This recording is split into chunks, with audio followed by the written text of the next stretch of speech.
in the mysteries of life and nurturing your spiritual side can provide a well of wisdom, strength, and purpose to guide you.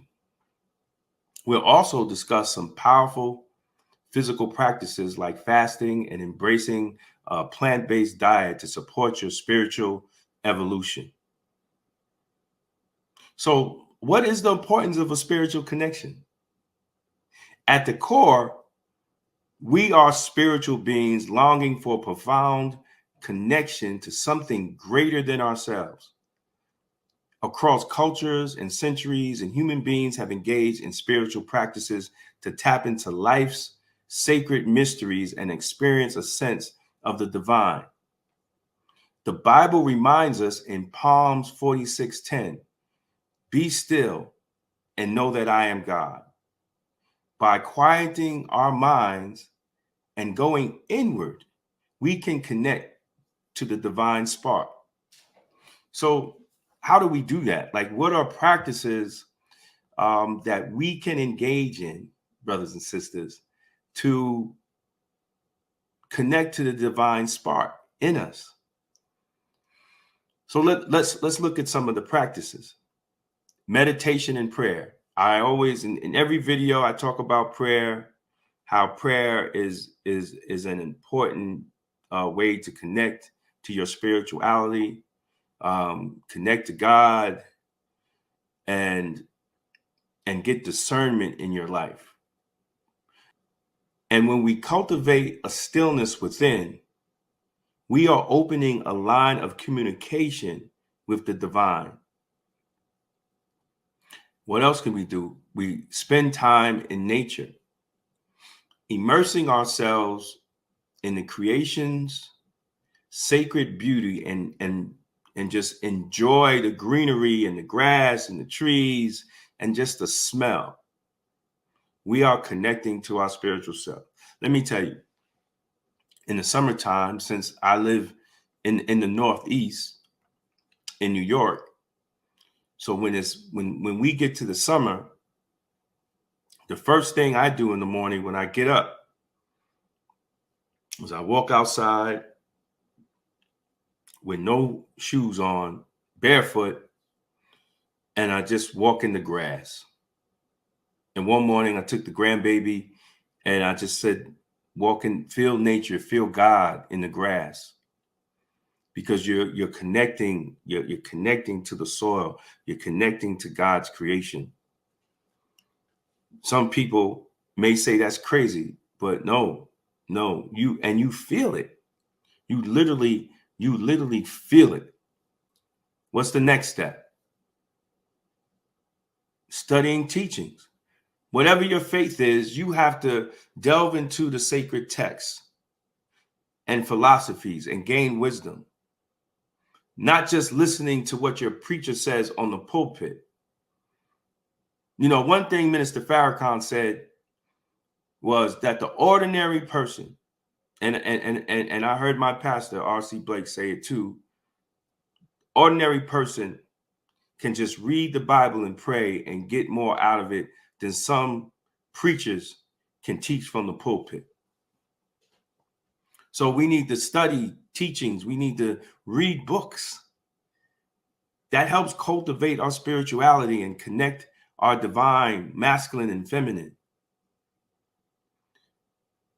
And we should also fast. Fasting connects us, gives us discipline.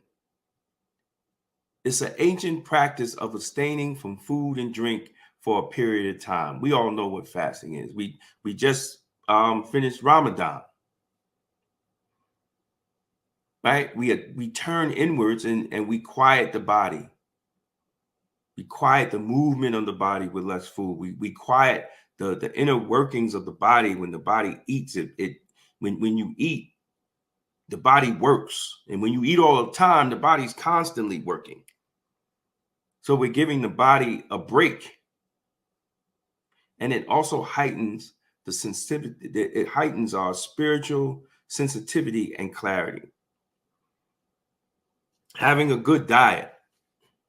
Having a good diet is very important when connecting to your spirituality. Bad foods kill your connection to your spiritual base or what you believe. Bad foods kill your connection to the universe. Bad foods give you a lower vibration. You have to eat good foods. And the best, whether we could debate it or not, but the best food to eat when you're trying to build your vibrational spirit is fruits and vegetables. Put live food for a live spirit. I'm going to say that again. Live food and fruits and vegetables is for a live spirit.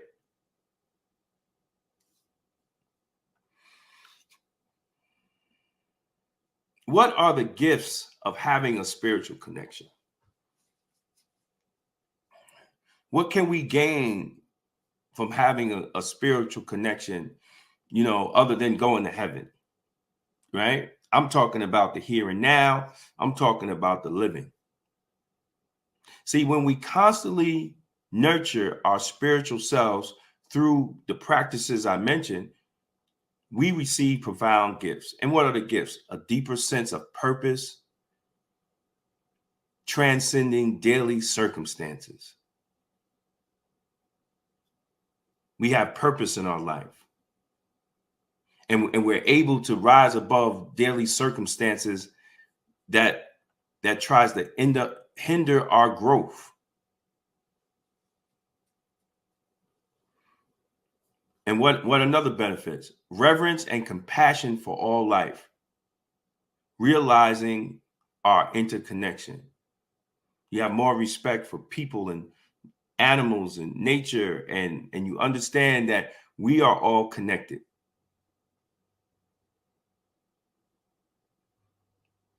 You have an inner sanctuary of peace when you're faced difficulty and obstacles in your life.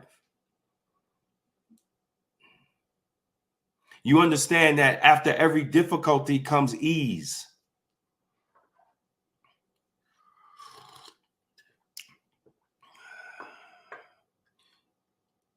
And you just focus on getting through the difficulty the best way you can and remaining in a good spirit, understanding that God is going to get you through it. My mother used to call it the bumps in the road. She used to call it the bumps in the road. Because that's how you know that God is driving you. Because you hit a bump and then it's smooth. Then you hit a bump, then it's smooth.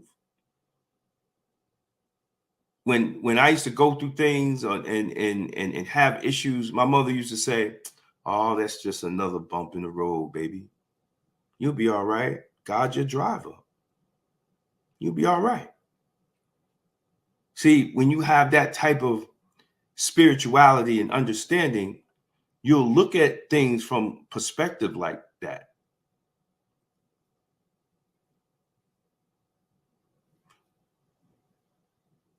You feel the spiritual existence of the divine around you when you practice connecting to your spirituality.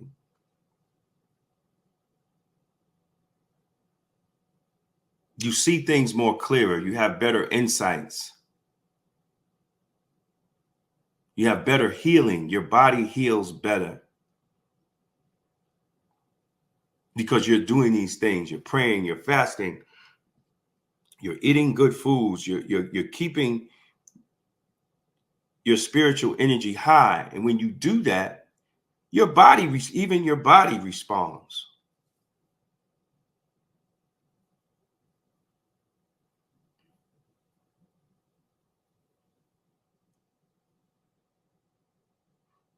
And one of the most important benefits of connecting to your spirituality is wisdom and integrity. You just not the same old person. You just not the same old Negro. You're walking with wisdom. You're walking with integrity. And I'm going to add one thing. You're walking with character. Because you're not out in the streets doing the things that all these Negroes do.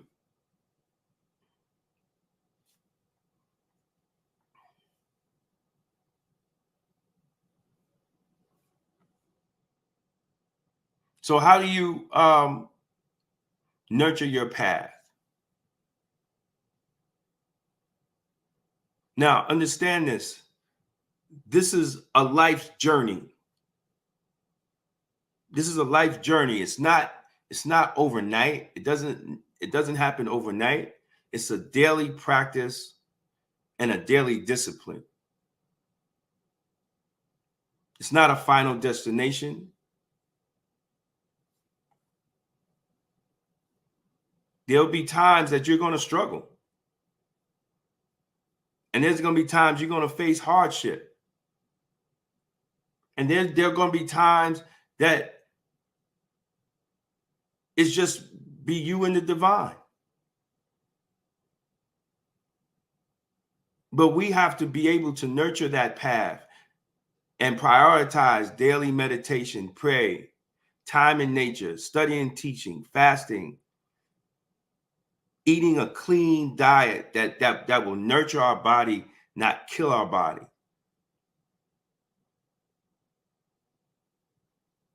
And surround ourselves with people, positive people. And I'm going to say it every video, God's people that you could lean on and not give you advice of ignorance and foolishness and not allow you to live an ignorant and foolish life. They'll be your friends to check you and put you on the right path, not indulge in your foolishness or cheer you on in your foolishness. Those are people of the devil.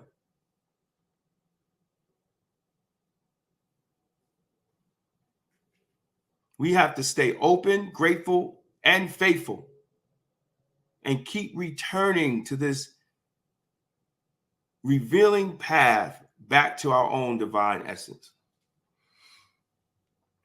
I'm going to take a sip of tea on that. So, brothers and sisters, connecting with our spirituality through practices like these at the heart of your transformational journey, you will uncover wisdom, strength, and love to guide you even amidst life difficulties. You'll taste the sacred mysteries and feel the embrace by the great existential comforts that praying and having faith and fasting and eating clean, you will even feel your body change. But some people, man, that's scary. Because we're so comfortable with dysfunction. That dysfunction has become normal in our lives, where we rather have dysfunction than have comfort and peace of mind.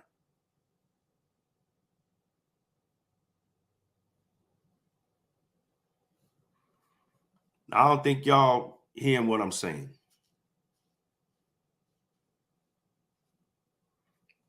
Nurturing your spiritual nature will light the way to becoming your highest and most authentic self.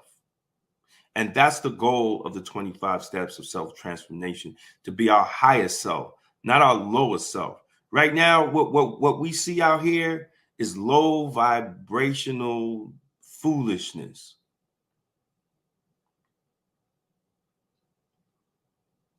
It's just foolishness. And we wonder why our communities look the way they do. And if if I'm wrong, then explain why our community is like that. It's just not the white man. See, it's easy to blame the white man. It's easy to say, oh, it's the white man. No, it's us. See, because the white man ain't pissing in our hallways. The white man ain't breaking into our cars. It's us. We're doing it to ourselves because we lack a connection to God. I don't care how many churches are in the Black community. Your car's still getting broken into.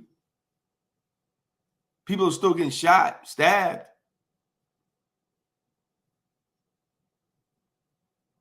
So why is there no connection?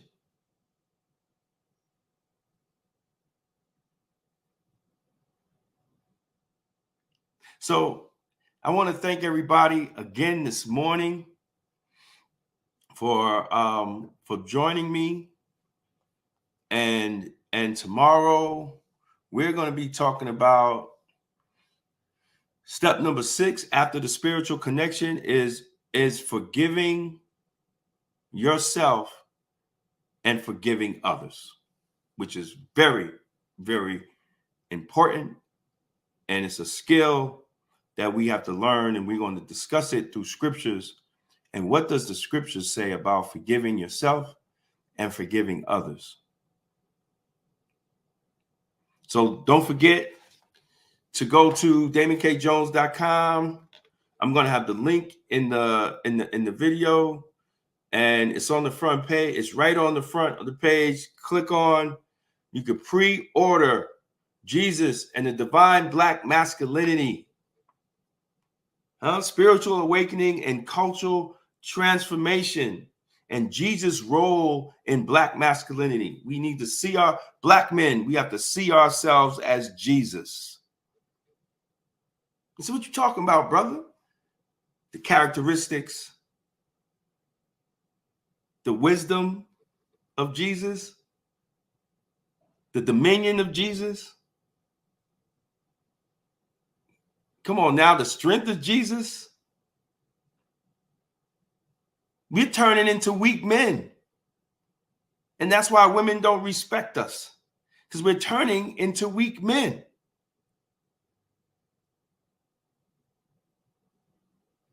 So how do you get strong? You get strong through one of the strongest men that walked the earth, and that's Jesus Christ. We all are Jesus. He said that we could do greater works. So why aren't we doing greater works in our community?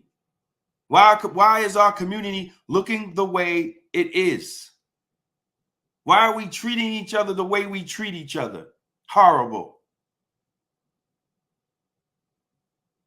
Because we not walking like Jesus. We're walking like a Negro. We walking like a slave. We ain't walking like Jesus. We got a slave mind of this broken culture, this broken Black culture that's out here having men acting feminine and women acting masculine.